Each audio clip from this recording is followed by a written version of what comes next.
안녕하세요. 최후매직 국어의 최후입니다. 오늘 사평역에서라는 곽재구님의 시를 배울 건데요.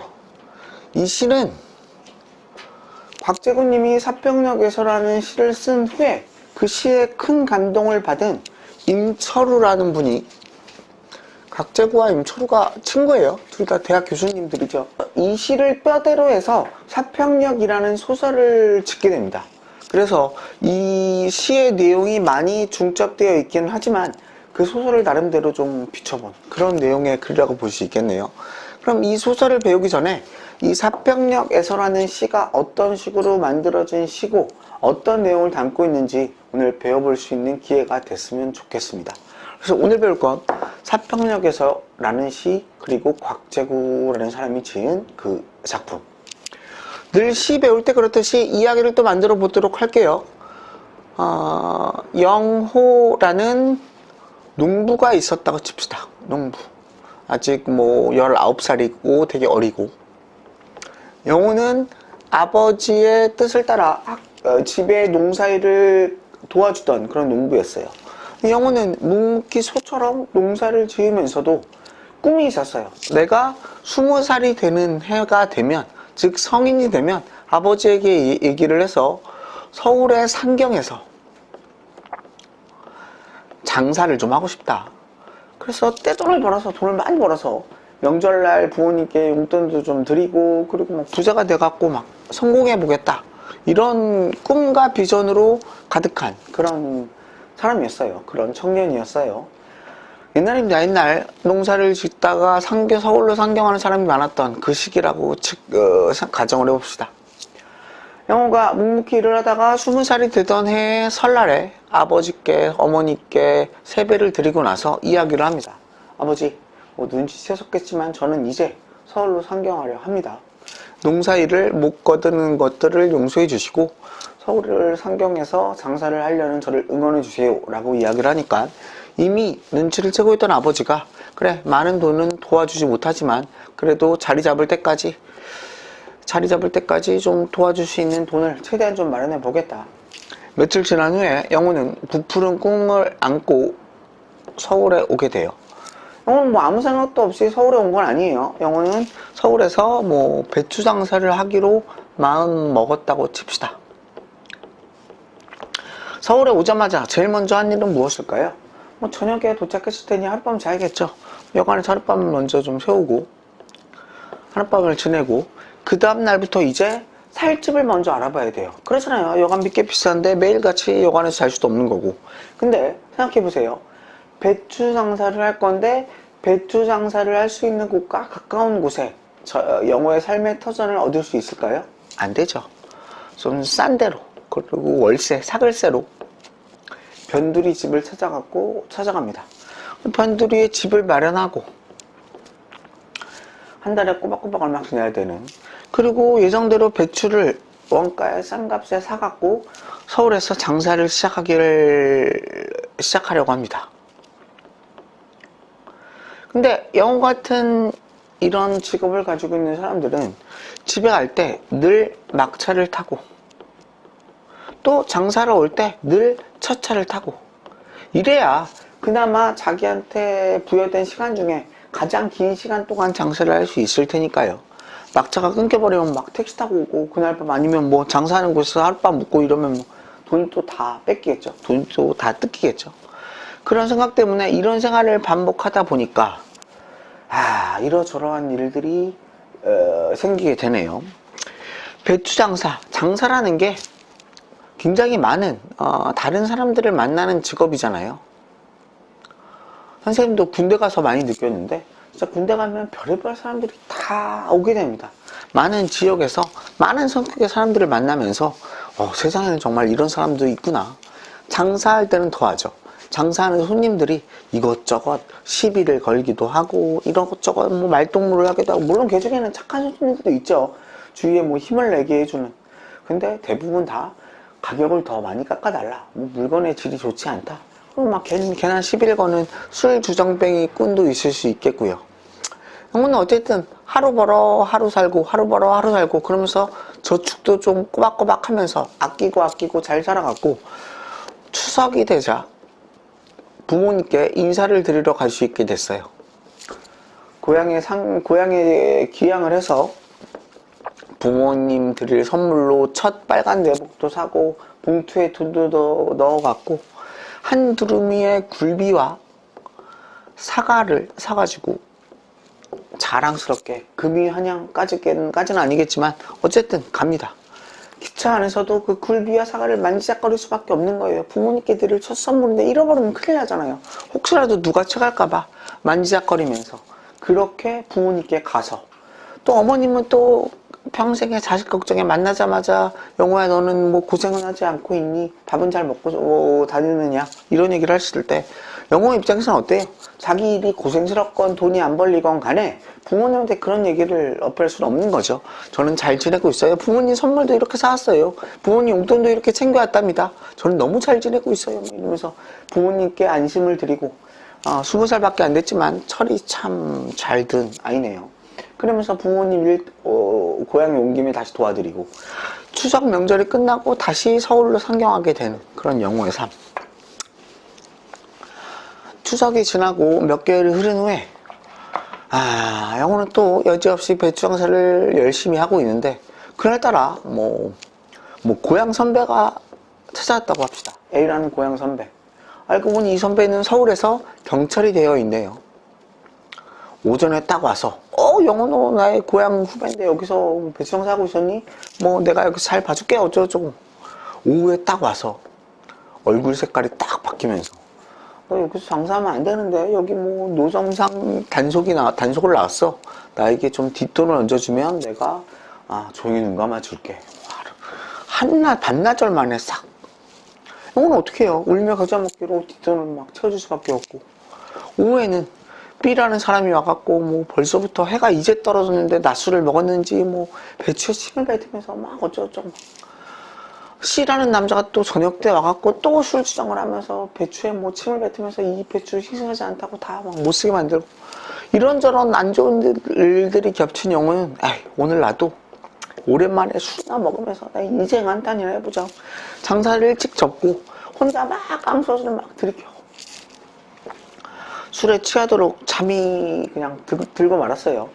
정신을 차려서 아직 추울 때가 아니긴 한데 깨보니까 뭐 도로 위고 새벽녘이 이미 막차는 끊겼으니까 어디 가서 잠은 청해야 되겠기에 근처에 또 싼 여관으로 골라갔는데 그 여관에서 또 하룻밤 묵고 눈을 떠보니까 또 벌써 해가 중천에 떠있는 낮이에요. 못 먹던 술을 막 엄청 먹다 보니까 또 속이 막 아파하고 사우나도 가고 병원도 가고 이러다 보니까 거의 일주일을 놀게 됐어요. 일주일 장사했을 때 매출액을 못 벌게 됐어요. 이러다 보니까 어떤 일이 생기느냐, 꼬박꼬박 이렇게 뭐 저축을 하고 이런 일들에 문제가 생긴 거죠. 설날도 얼마 남지 않았는데 요번에는 계획해놨던 장사대로 장사도 좀 안 됐고 이런 일들이 겹쳐갖고 이것저것 푸념도 좀 하고 싶고 오늘 같은 날은 술 먹고 목 뻗어갖고 자기 인생 얘기 좀 하고 싶은데도 불구하고 설날이 딱 되니까 지난번 추석 때처럼 부모님께 드릴 선물도 장만하지 못하겠고 용돈도 못 드릴 것 같은 거예요. 할 수 없이 전화로 인사를 드리죠. 어머님 오늘은 좀 바빠갖고 못 갈 것 같네요. 저는 정말 잘 지내고 있어요. 설날에도 충분히 갈 수 있는데 일이 좀 바빠갖고 혹은 좀 뭐 몸이 아프다는 얘기를 하면 안 되겠죠. 이런저런 핑계를 대면서 부모님께 거짓말을 할 수밖에 없는 그런 영호의 모습.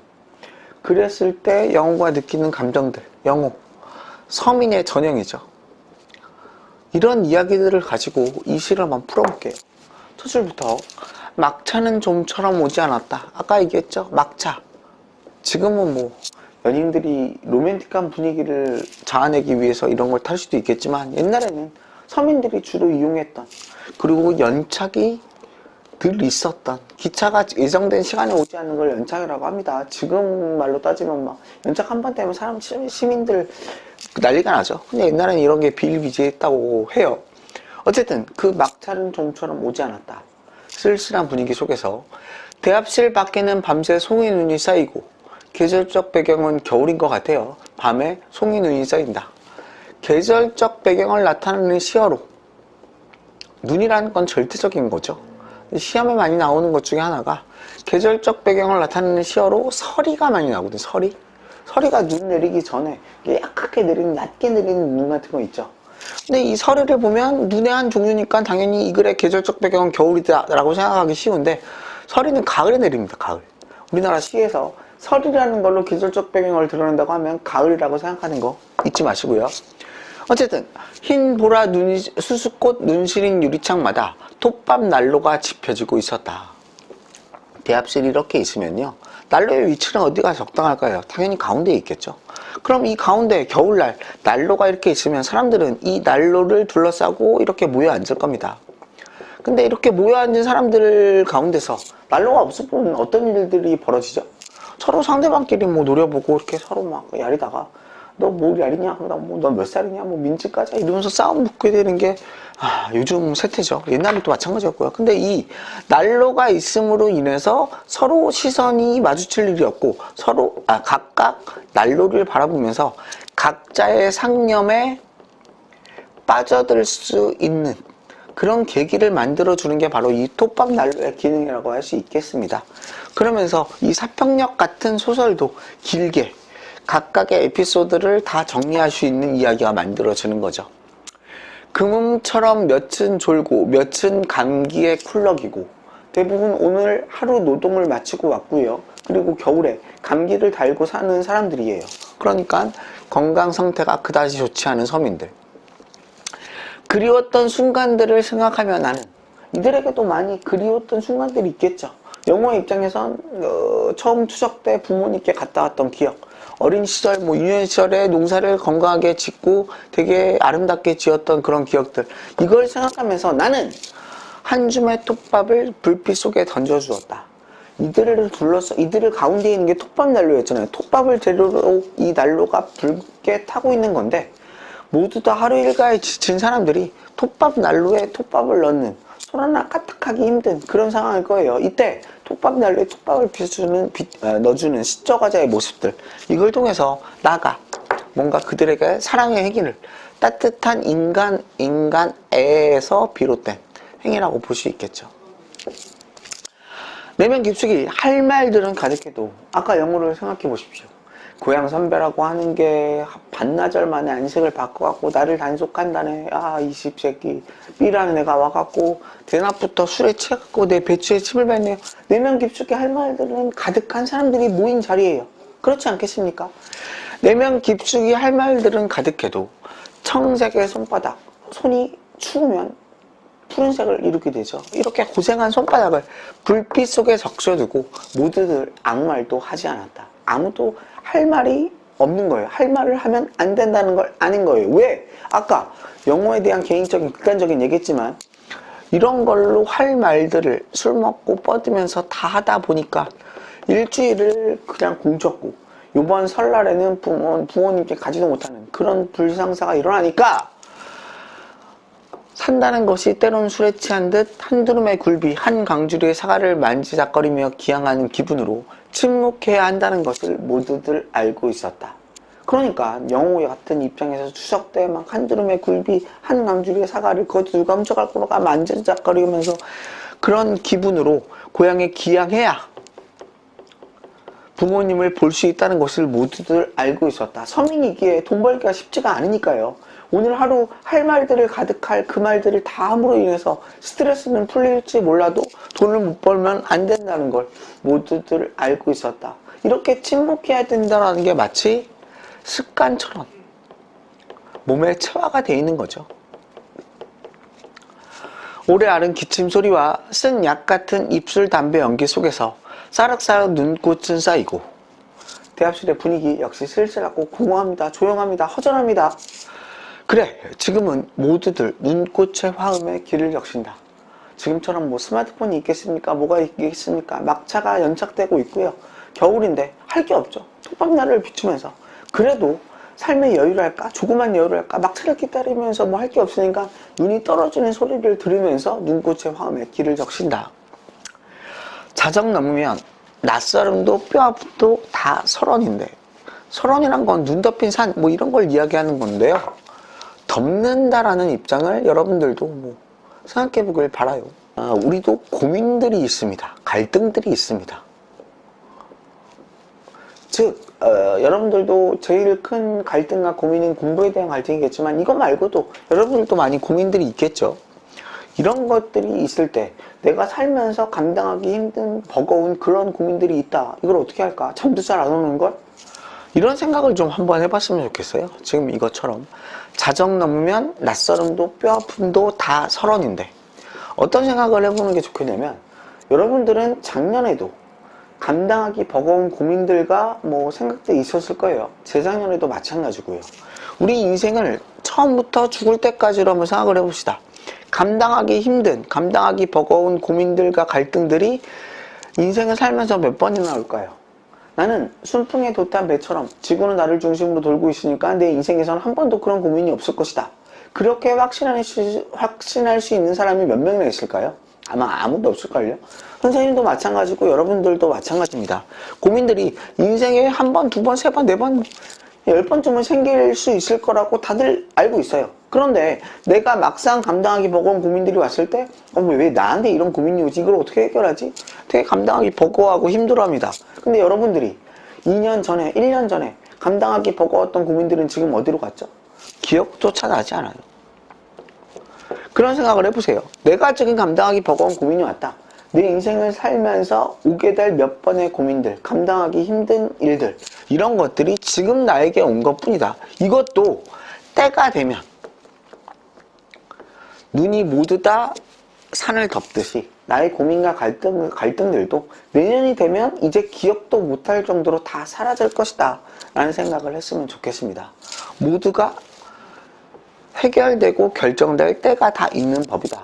지금에 있는 감당하기 버거운 고민들도 이런 여유로운 생각으로 좀 이겨낼 수 있으면 마음이 좀 더 편해질 수 있을 거라고 생각이 드네요. 자정 넘으면 낯설음도 뼈아픔도 다 설원인데, 즉 시간이 지나면 고통도 상처도 다 덮이게 마련이니까 단풍잎 같은 맨잎에 차창을 달고 밤 열차는 어디로 흘러가는지, 밤 열차가 어디로 또 흘러간다. 우리가 살면서 겪게 되는 많은 일들은 다 불안하고 막연할 겁니다. 막막할 겁니다. 어디로 흘러가는지 아무도 몰라요. 우리 인생이 어떻게 될지 아무도 모르는 거죠. 그리웠던 순간들을 호명하며 나는 한 줌의 눈물을 불빛 속에 던져주었다. 그러니까 나도 동병상련의 눈물이겠죠. 그들의 서민들의 삶을 이해하면서 한 줌의 눈물을 같이 던져줄 수 있는 그런 시적화자의 모습, 그런 사랑으로 그들을 서민들의 삶을 인정하는 연민의 정이 느껴지는 황제고의 사평역에서라는 시였습니다. 감사합니다. 좋아요와 구독, 알림 버튼을 눌러주세요.